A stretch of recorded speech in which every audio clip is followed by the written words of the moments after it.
And new tonight, here on The Current, a new report is out on the state of America's rural bridges. TRIP, a national transportation research nonprofit, found that 21% of Iowa's rural bridges are rated in poor or structurally deficient condition. That's the highest in the nation. For comparison, Illinois ranks 12th on that list with 9% of rural bridges with that poor rating. Joining us now to discuss this is Carolyn Kelly, TRIP's Director of Communication and Research. Carolyn, thank you so much for being here with us. I want to start with a nationwide look at this first. So, what did the report find about America's rural bridges and roads overall? Sure, thanks for having me. So, rural roads in Iowa and across the country are so important to the nation's economy because they carry the goods from rural areas right here in Iowa to markets across the globe. And people in these rural areas rely on these roads every day to get them safely to their destination. But our report finds that there's a significant amount of deterioration on these rural roads and bridges, as well as some safety concerns. And they need some improvements and also safety upgrades. But in many cases, a lack of adequate transportation funding makes it hard to make all the needed improvements. So when you zoom into Iowa and you say 1 in 5 of Iowa's rural bridges are in poor or structurally deficient condition, I mean, that seems really, really bad. What does that distinction actually mean, to be structurally deficient?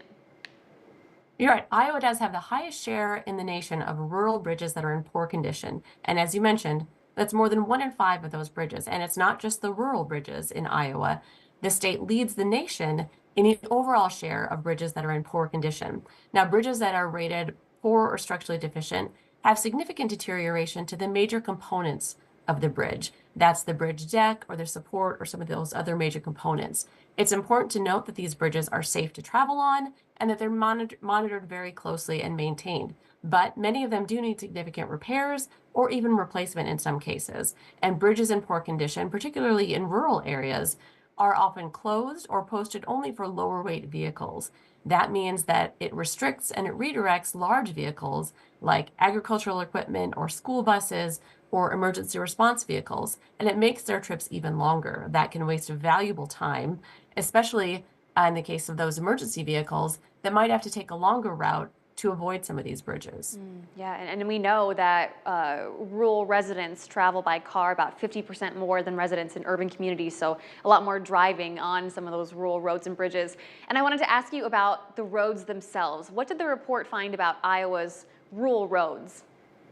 That's right. Our report also looked at the condition of pavement on rural roads and also at the fatality rates that we see on these rural roads in every state across the country. And in Iowa, almost 20% of rural pavements are in either poor or mediocre condition. And our report also finds that the traffic fatality rate on Iowa's rural roads was more than double the fatality rate on all other roads in the state.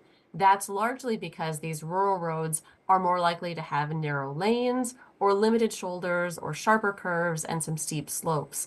Many of these rural roads could benefit from additional safety improvements that would help make the driving environment a little bit more forgiving so that if a driver does make a mistake, they don't pay for that mistake with their life.